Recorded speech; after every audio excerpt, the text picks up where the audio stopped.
নমস্কার, আমি চামেলি মণ্ডল। চামেলি মণ্ডল চ্যানেলে সবাইকে স্বাগত জানাই।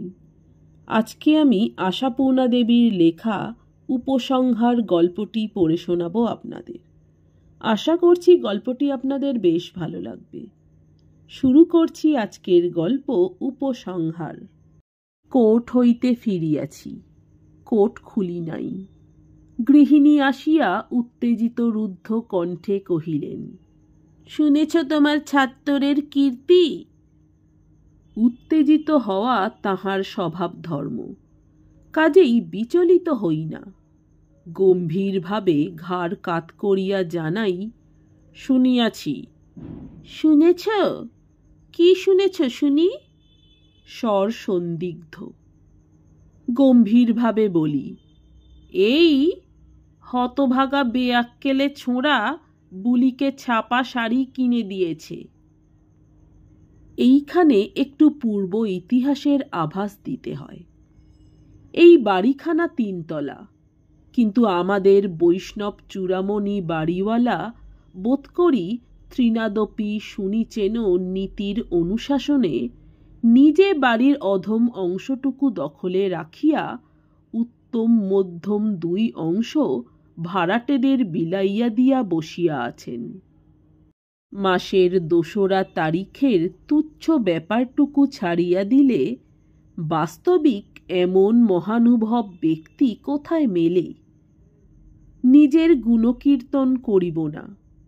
আমি লোকটা একটু বাবু গোছের, কাজেই মাত্রাতিরিক্ত সেলামি দিয়াও পূর্ব দক্ষিণ খোলা উত্তম অংশটিতে কায়েমি হইয়া আছি।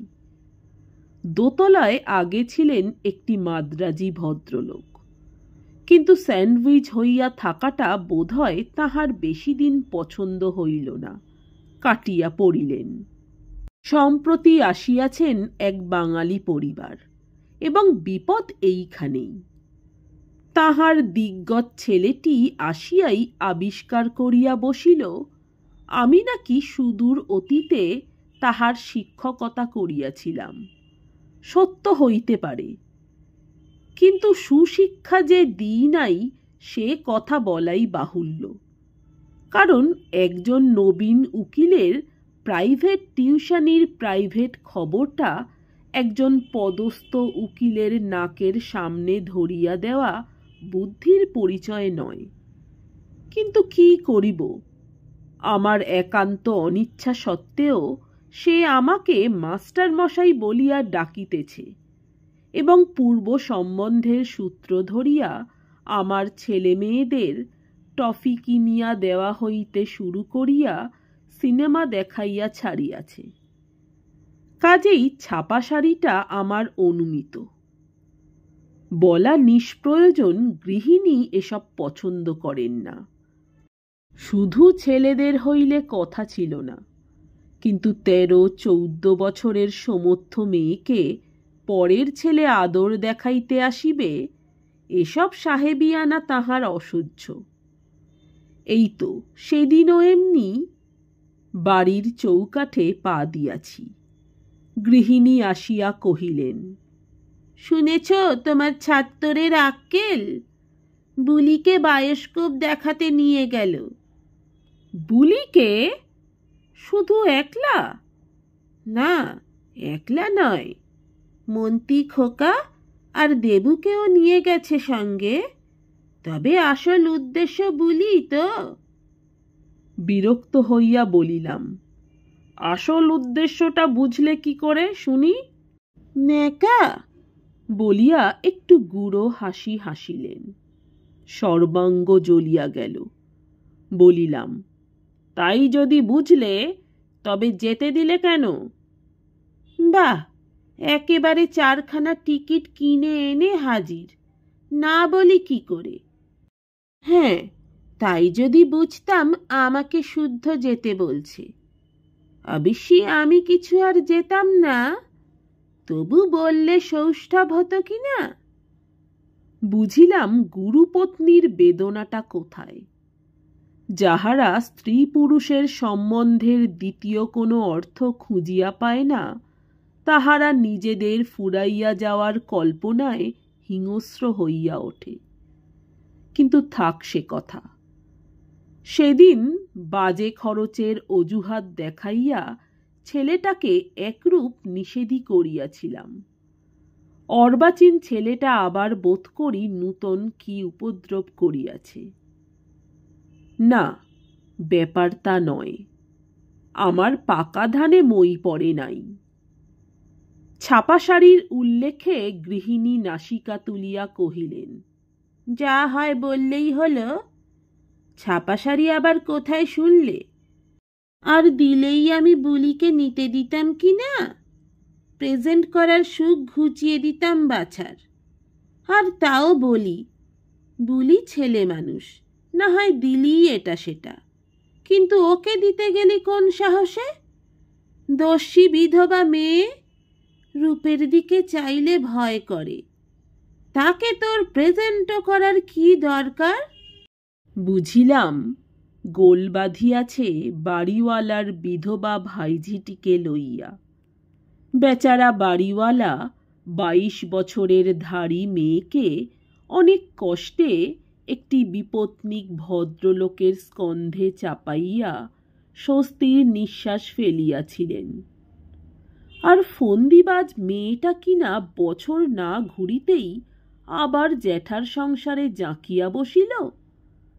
আচ্ছা, বসুক। রান্না বান্না, ফাইফরমাস খাটা, জেঠির অপগণ্ড শিশুবাহিনীর তদারক করা প্রভৃতি ছোটখাটো তুচ্ছ কাজগুলো করিবার জন্যও তো লোকের প্রয়োজন হয়। তাই করুক। তাই বলিয়া ভাড়াটেদের জোয়ান ছেলেদের সঙ্গে প্রেম করিবার জন্য তো কেহ মাথার দিব্যি দেয় নাই। আর ভিতরে যদি কিছু নাই থাকে, উপহার দিবার অর্থ কি এ তো আমিও খুঁজিয়া পাই না। বলিলাম, প্রতিভার কথা বলছো? কি দিয়েছে তাকে শশাঙ্ক? বই গো বই, কেতাব। তাই কি রামায়ণ মহাভারত? কবিতে, রবি ঠাকুরের পদ্যর বই। মুখ্য হই যা হই, বয়সকালে পড়েছি তো এক আধখানা। ভালোবাসার ছড়াছড়ি কাণ্ড একেবারে জানি না। বিধবা ছুরিকে সেসব বই দেবার দরকার কি শুনি? বয়সকালে আমিও যে রবি ঠাকুরের পদ্যের বই 2-4খানা পড়িয়াছি এমন নয়। কিন্তু ভালোবাসার ছড়াছড়ি কিসে আছে স্মরণ করিতে পারিলাম না। কি জানি, হয়তো মরণকালে মতিভ্রম হইয়াছিল বুড়ার। এই যত সব বদ ছেলে মেয়েদের সুবিধার জন্য এইসব বই লিখিয়া রাখিয়া গিয়াছে।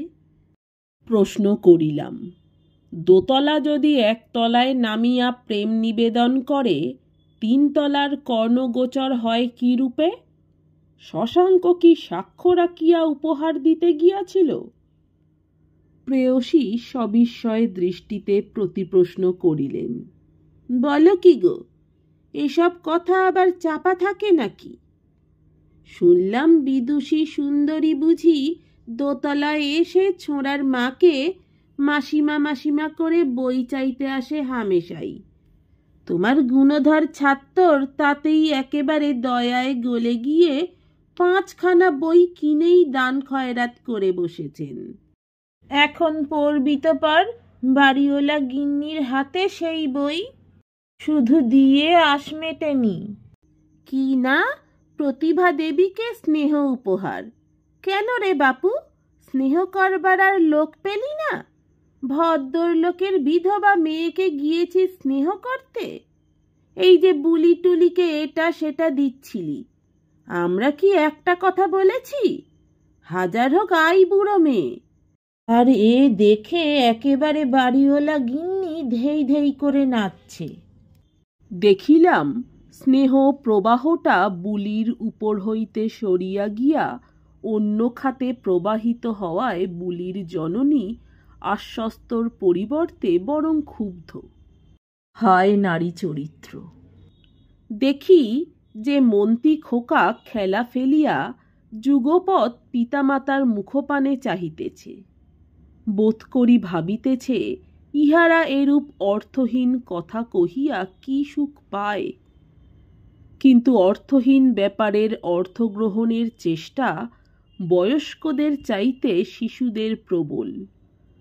তাই গৃহিণীর বাক্যস্রোত বন্ধ করিতে তাড়াতাড়ি কহিলাম, আচ্ছা, শশাঙ্ক চরিত শেষ করে এইবার চায়ের ব্যবস্থা করো দিকিনি, ভয়ানক তেষ্টা পেয়েছে। আহা, ব্যবস্থা হতে বাকি আছে যেন তোমার বলার অপেক্ষায়। বলি, কুঁড়ের বাদশা মেয়ে, 2 পেয়ালা চা করতে যে বুড়ো হয়ে গেলি। এক হাতে মহিয়সী মাতৃদেবীর জন্য এনামেলের গ্লাসে করিয়া বিস্কুট, পাউরুটি প্রভৃতি অমেধ্য সংস্পর্শ বর্জিত পবিত্র চা, ও অন্য হাতে হতভাগা বাপের জন্য পেয়ালায় করিয়া অপবিত্র চা লইয়া বুলি সাবধানে আসিয়া দাঁড়াইল। নিজেটি তাড়াতাড়ি হস্তান্তর করিয়া বুলি জননী কহিলেন, ওর হাত এতে দিসনি তো? কন্যার পরিবর্তে আমিই উত্তর দিই, পাগল হয়েছ? যাতে তাতে হাত দিলেই হলো? তোমার হাতে মানুষ হচ্ছে না? বুলি, শোন, শশাঙ্ক তোদের প্রতিভা দিদিকে কি বই দিয়েছে আনতো দেখি। আজ আর বেরোবো না ভাবছি, পড়ি একটু। বুলি হাসিয়া ফেলে, ভারী নতুন বই কি না? খেয়া, নৈবেদ্য আর রোগসজ্জায়। ও তো আমাদের বাড়িতেই রয়েছে বাবা। আচ্ছা, তাহলে খোঁজ করে আয় তো শশাঙ্ক বাড়ি আছে কি না। এটা কি হলো? বুলি অদৃশ্য হইতেই প্রশ্নবাণে বিদ্ধ হই।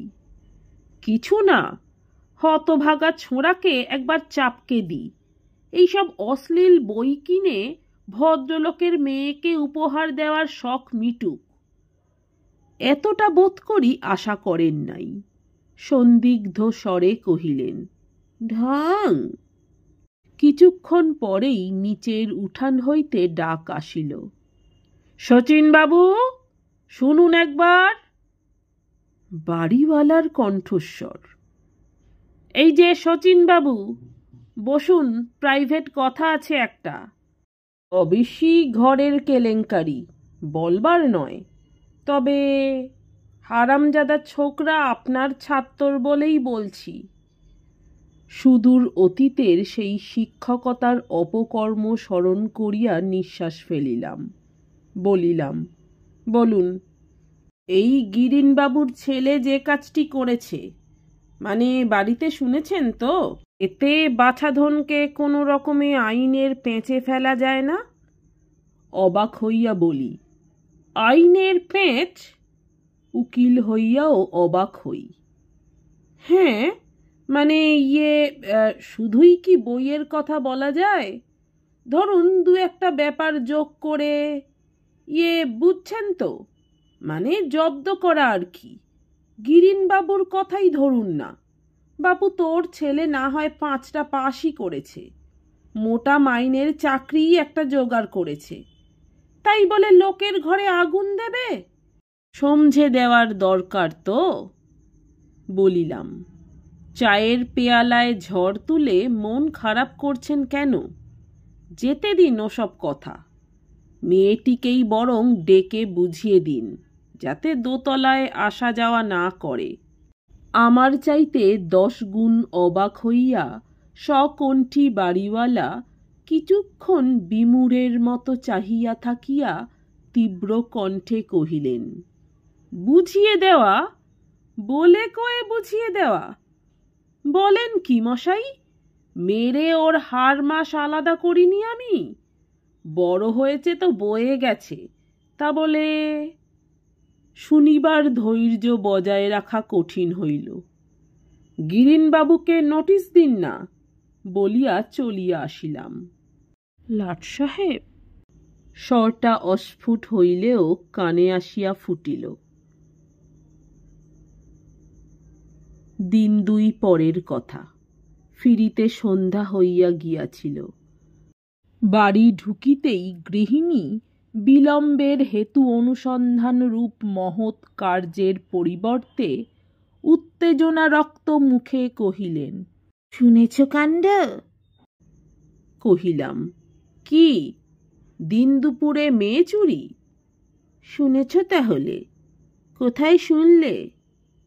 শুনলাম আর কোথায়, দেখলাম যে কোর্ট থেকে বেরিয়েছি, দেখি সামনেই শশাঙ্ক। কি ব্যাপার? বলে কি না, মাস্টারমশাই, এই ভিড়ে হাওড়া স্টেশনে টিকিট কেনা তো মহা ঝঞ্ঝাট, প্রতিভা রয়েছে সঙ্গে, আপনি যদি একটু হেল্প করেন, তাই এসেছি। পাষাণ প্রতিমার মুখ দিয়া একটিমাত্র শব্দ বাহির হইল, বললে এই কথা? বললে তো। আর তুমি? আমি গেলাম ঘষ্টাতে ঘষ্টাতে, উপায় কি? তা নইলে এত দেরি কেন? এই তো হাওড়া স্টেশন থেকে আসছি। নমস্কার। আমার গল্প পাঠ ভালো লাগলে, আরও এরকম গল্প শুনতে চাইলে অবশ্যই আমার চ্যানেলটি সাবস্ক্রাইব করে দেবেন। লাইক, কমেন্ট, শেয়ার করতে ভুলবেন না। অনেক ধন্যবাদ।